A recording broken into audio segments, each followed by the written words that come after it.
ẹ̀yin àfà, ẹ̀yin imam, ẹ̀yin sheik, ẹ̀yin doctor pẹ̀lú ẹ̀yin ustaz.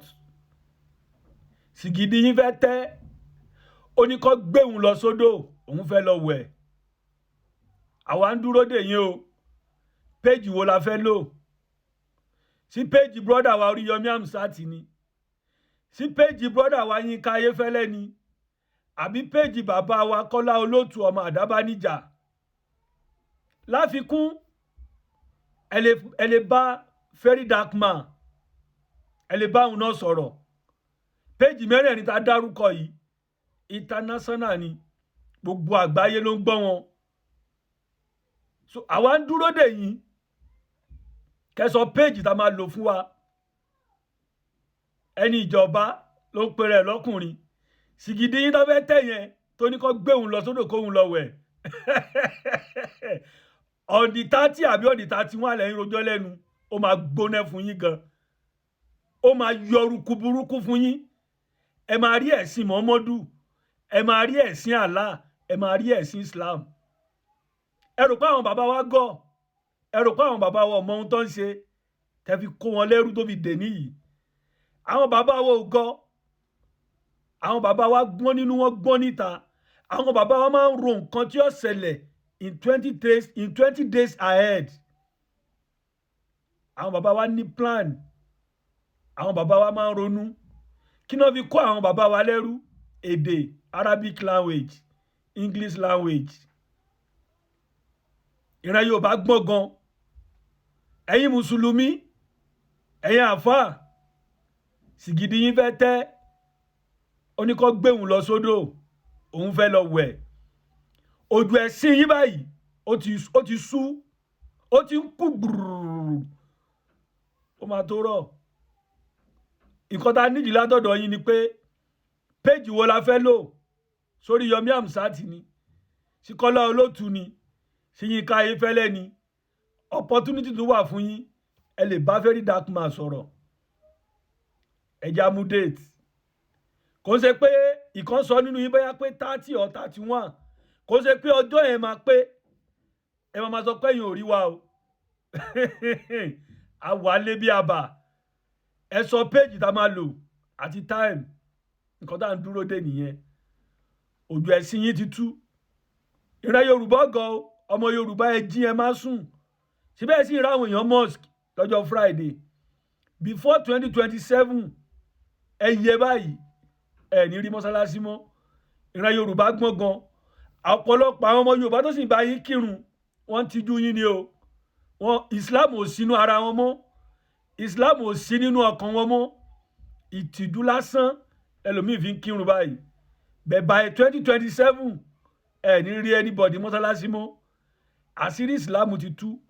Ẹ̀sìn ìtàjẹ̀sílẹ̀ ni. Ẹgbẹ́ òkùnkùn, wọ́n tó bá ń ṣe Islam ẹgbẹ́ òkùnkùn ló ń ṣe. Ẹ̀sìn tó fi ń bàlú jẹ́ ni. Àwa ń sọ̀rọ̀ pẹ̀lẹ́rì ni. Ẹ̀yin wá jáde sí táǹsì, ẹlẹ́fẹ́ debate. Ìgbà tí ọ̀pọ̀lọpọ̀ ẹ̀yin àfà tẹ́ ń sọ̀rọ̀ àbùkù sílẹ̀ Yorùbá, tẹ́ ń sọ̀rọ̀ òdì sáwọn bàbá wa. Sẹ́yìn pé babaláwo kan fún debate, àbí babaláwo kan pè yín ní fún debate. Àwọn babaláwo ògọ́, wọ́n tẹ̀lé ọ̀rọ̀ táwọn bàbá wa sọ ni. Wọ́n ní tí irọ́ bá lọ fógún ọdún, ọjọ́ kan lòdodo máa dé bá. Òdodo ti dé báyìí. Àṣírí Islam ò bò mọ́.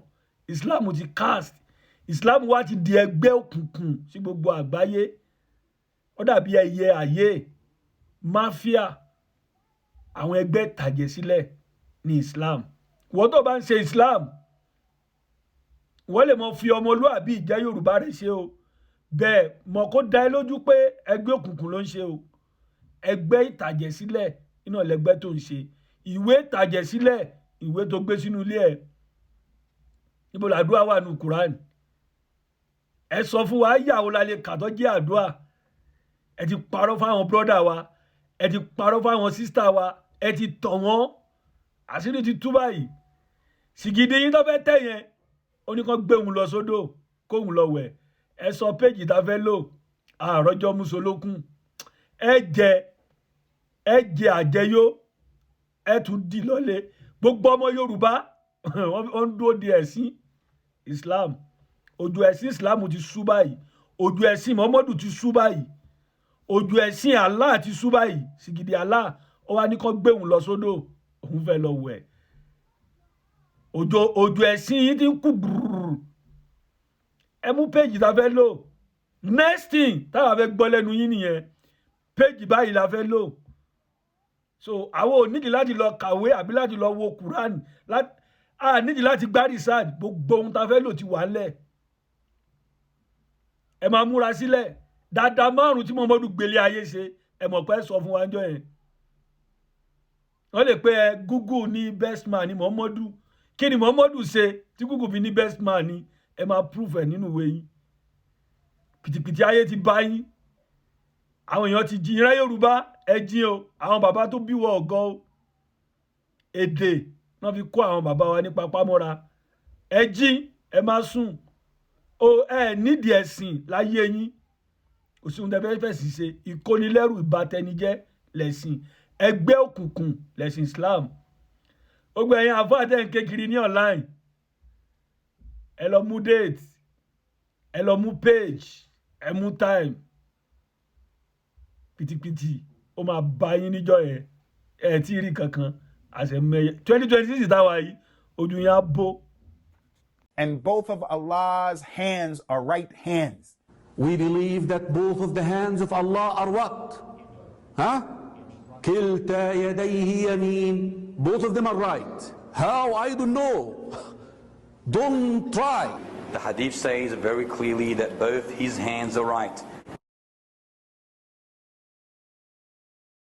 Allah described in the Quran that he has a face. Allah described in the Quran that he has two hands when he addressed Iblis, Satan. And he told him, what prevented you from prostrating to what I have created with my two hands? So this is what Allah described himself. Allah says in Surah Al-Qalam that on the day of judgment, Allah Azza wa Jal would uplift and show his leg. The Quran says that Allah has one eye, and another ayah says he has multiple eyes. Whatever Allah says, whatever the Prophet ﷺ says, we believe in it and we affirm it without thinking too deeply about the actuality of this attribute.